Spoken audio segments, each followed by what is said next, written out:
Hi, welcome to another episode of Webcam Sessions. This week we're going to talk about how to practice a song to get it performance ready. So basically to do this you have to have some sort of song that you've been working on and can play most or all of the parts of, and now you're just looking to take that song to the next level. A lot of times what happens is we kind of get stuck in a rut where we're practicing the same parts of a song over and over and over, and then we sort of move on to the next section of the song, practice over and over and over, and then the next section and practice over and over and over, and then we start trying to put it together and it's easy to get lost. And so the first thing that's really important is sticking with playing the song from start all the way through the finish. And that can be very difficult when you're just learning the song and you still need music and everything else. But by pushing yourself all the way through and playing through the end, and doing that multiple times, it starts to allow those different transitions to congeal and become more comfortable for your playing. And so the first thing is being able to play a song all the way through. You want to make sure from start to finish you can get through it. And I don't mean without making mistakes, because mistakes are normal and good. Mistakes give you an opportunity to grow. But you want to be able to pick up the uke, start the song, and not put the uke back down until you're done with said song. And it's okay to have those moments where you're playing and you forget where you are and just think about where it is and then resume because you remembered where you were, instead of putting the uke down and trying to flip to the page and finding it. You really only want to do things like that if you absolutely have to. So once you can play the song all the way through, again, with all those mistakes, to get it ready for sort of a performance level, I've got a very specific way I like to practice. So if I've got a gig coming up or I'm working on a song that I'm going to perform or make a video or anything else, I go through this little process where I sit with the song and I'll play it 3 times all the way through, one after another, bang, bang, bang. And I'll make sure as I do that, whatever I'm playing for mistakes are kind of mentally noted. And so I'll play the song the first time, and let's say that I make a mistake at the beginning and one in the middle that's really bad, and then one at the end. Then as soon as I'm done with the song, I'm going to go right into playing it again, playing it a second time without having any time to really digest what just happened. And when I play it that second time, let's say I make the same mistake at the beginning, that really bad mistake in the middle I didn't make this time, and then at the end I messed up a different part. All right? Now I'm going to go and play it through one more time for that third time. And let's say at the beginning I made that mistake yet again, so that's 3 different times I made that mistake. Let's say that the middle mistake that I made the first time I didn't make again, and let's say at the end I made the same mistake I did at the beginning, right? So after I'm done playing the song 3 times in a row, essentially without putting the ukulele down, I will now put the ukulele down and think, okay, what did I mess up? And there's 3 kind of tiers of mistakes. The first tier is I made the mistake once in all 3. Right?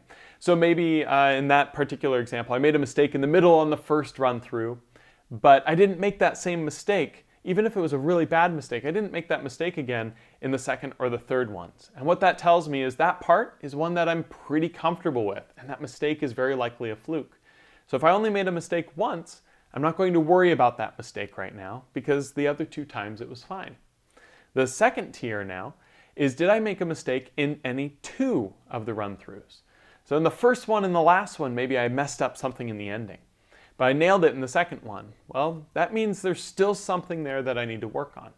So I'll pick up my ukulele and I'll start playing those parts that I made a couple of mistakes through, and essentially just try to work on those sections to iron them out. Now, the third tier is if I made the same mistake in all 3 of the videos. And in that particular case, I mentioned that I made a mistake at the beginning in all 3 of them. If you make that mistake in the same place in all 3 playthroughs, it means it's sort of a fundamental thing that you need to work on. And then the importance becomes to not just practice that section that you made the mistake of, but to practice a couple measures before as well as a couple measures after to allow it to transition well within what you're practicing. So if I'm working on an area that I made a mistake on, I'm essentially going to be working on the area just before it and just after it, to allow myself to get the transitions and everything else very comfortable. So essentially I'll practice the parts that I messed up a couple times, and I'll practice those just on their own a little bit. I'll practice the parts that I messed up every time, a whole bunch, just to really work on them. A term that musicians use is shed them or woodshed them. And all that that means is you go to the woodshed and practice. So I'll shed those parts. And then after I've done that, so I've played the songs 3 times, and then I practice the parts I messed up a little bit, practice the parts I messed up a lot, then I'll play the song 1 more time. And usually that 1 more time is my worst performance of the 3. And it's just because there's so many different things that I'm thinking about to fix and everything else.